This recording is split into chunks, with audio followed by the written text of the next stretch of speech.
वकार। जी भाई ये तो बहुत ज्यादा है।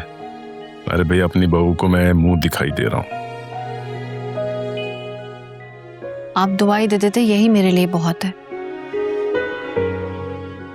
वजी भाई इस तकल्लुफ की क्या जरूरत थी? आप वकार तुम बिल्कुल चुप रहो, खबरदार अगर मेरे और रोशनी के मामले में बोले तो।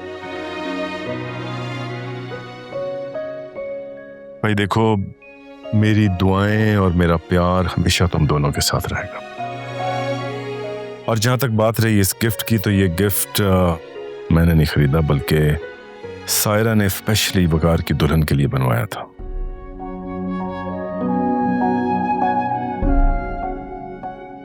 मैं तो बस तुम्हारी इमानत तुम्हें लौटा रहा हूं, और अगर तुम लेने से इनकार करोगी तो सायरा बहुत हर्ट होगी।